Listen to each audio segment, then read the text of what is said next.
দেখো তোমরা যেটা থার্ড সেমিস্টার হিস্ট্রি অনার্স রয়েছ, তোমাদের পরীক্ষা খুব সম্ভবত ফেব্রুয়ারি মাসের লাস্টের দিকে কিংবা মার্চের প্রথম দিকে হবে।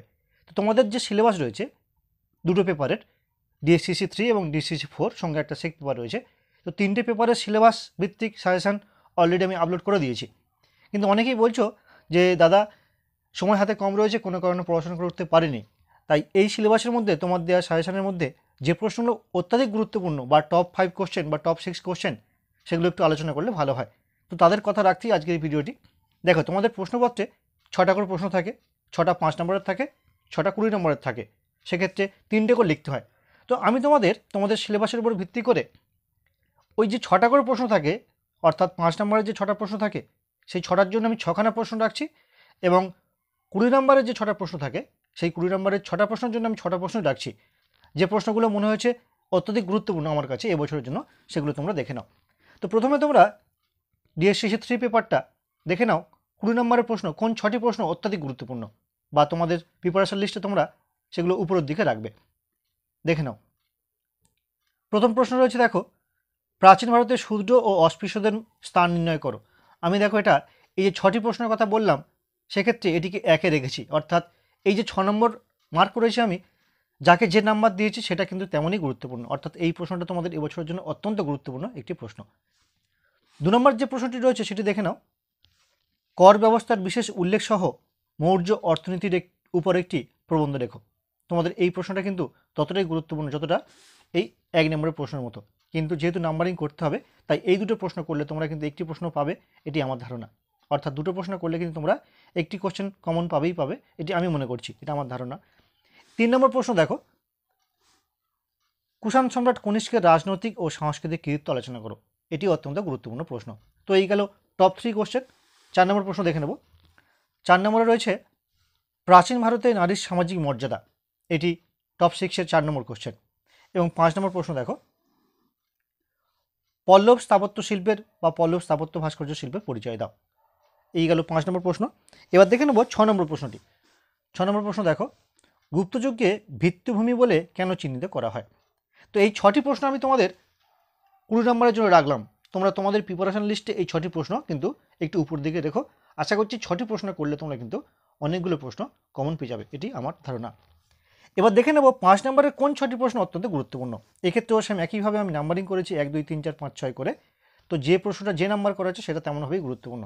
যেমন দেখো, প্রাচীন ভারতে দাস ব্যবস্থার প্রচলন নিয়ে মেগাস্তিনিসের বক্তব্য কি যথার্থ ছিল, বা তার বক্তব্য কি, এটি আমি 1-এ রেখেছি। অর্থাৎ এই প্রশ্নটি তোমাদের এবছরের জন্য অত্যন্ত গুরুত্বপূর্ণ একটি প্রশ্ন। 2 নম্বরে যে প্রশ্নটি রয়েছে সেটা দেখে নাও, গান্ধার শিল্প সম্পর্কে একটি টিকা লেখো। এই গান্ধা শিল্প আর মথুরা শিল্প ঘুরিয়ে ফিরে কিন্তু তোমাদের প্রশ্ন আসে। তো তোমাদের এবছরের জন্য গান্ধা শিল্পটা কিন্তু অত্যন্ত গুরুত্বপূর্ণ প্রশ্ন।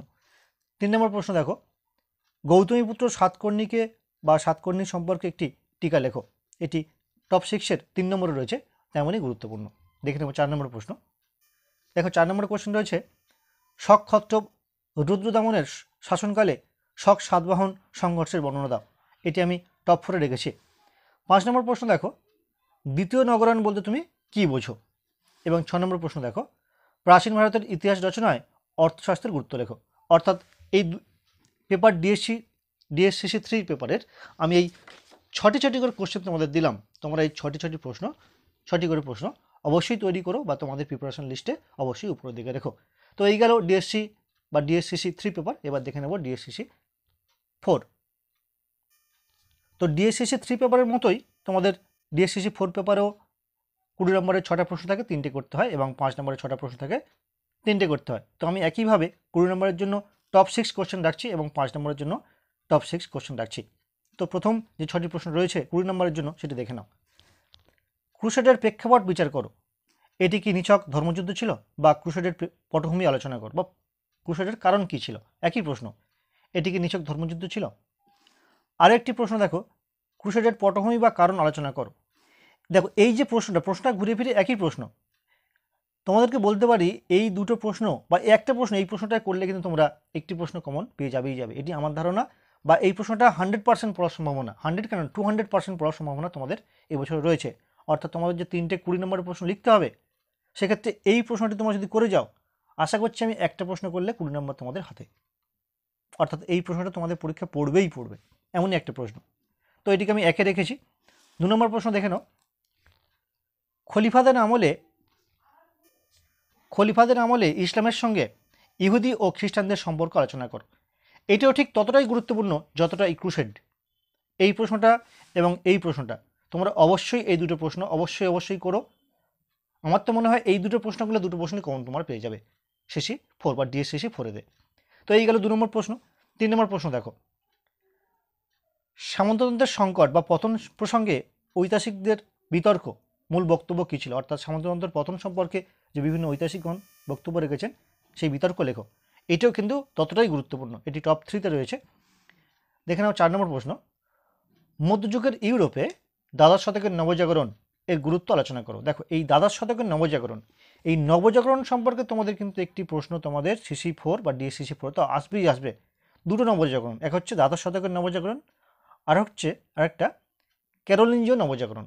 তো এই দুটো নবজাগরণ, দুটো টপিক থেকে 20 কিংবা 5 একটা প্রশ্ন আসবেই আসবে। তো এক্ষেত্রে আমি মনে করছি এই দ্বাদশ শতকের নবজাগরণ তোমাদের এবছরের জন্য ডিএসসিসি 4 20 নম্বরের জন্য গুরুত্বপূর্ণ। এই প্রসঙ্গে বলি, দেখো তোমাদের এই যে পরীক্ষা, এই পেপারটা ডিএসসিসি 3, এটি কিন্তু সিসিএফ সিলেবাসের আন্ডারে প্রথমবার পরীক্ষা হবে, তোমরা ভালো করেই জানো। তাই ঠিক কী কোশ্চেন তোমাদের এবছরে ফেলবে সেটা ধারণা করা একটু হলেও চাপের। তবে আমার মনে হচ্ছে এই প্রশ্নগুলো তোমাদের এবছরের জন্য অত্যন্ত গুরুত্বপূর্ণ। তোমরা আশা করছি এই প্রশ্নের উত্তরগুলো করে নিয়েছো। তো যাই হোক, তোমরা তোমাদের প্রিপারেশন লিস্টে এই প্রশ্নগুলো উপর দিকে রেখো, আশা করছি কাজে আসবে। এবার দেখে নেব টপ 5 কোশ্চেন। মধ্যযুগের ইউরোপীয় শিক্ষা ব্যবস্থায় বিশ্ববিদ্যালয়গুলির অবদান আলোচনা করো। তো আমি টপ 6-এর মধ্যে এটি 5-এ রেখেছি। 6 নম্বর প্রশ্ন দেখে নাও,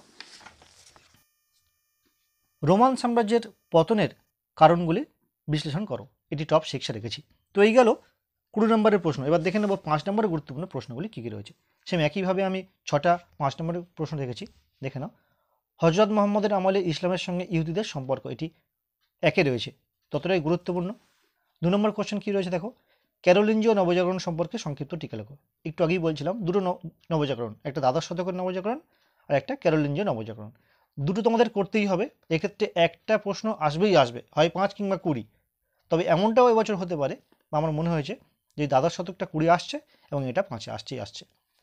পরের কোশ্চেন দেখো, 3 নম্বর যেটা রেখেছি সেটি দেখো, ইউরোপীয় সামন্ততন্ত্রের প্রধান বৈশিষ্ট্য। আগেরটা গেল বিতর্ক, এটা বৈশিষ্ট্য, এটা কিন্তু অত্যন্ত গুরুত্বপূর্ণ প্রশ্ন। 4 নম্বর যে প্রশ্নটা আমি রেখেছি সেটা দেখে নাও, ইউরোপে ম্যানর ব্যবস্থার গুরুত্ব আলোচনা করো। এটি 4-এ রয়েছে। 5-এর যে প্রশ্নটা রেখেছি সেটি হলো দেখো, মধ্যযুগের ইউরোপে জাদুবিদ্যা সম্পর্কে একটি টিকা লেখো। এবং 6 নম্বর প্রশ্ন দেখো, ক্লুনির সংস্কার আন্দোলন সম্পর্কে একটি টিকা লেখো।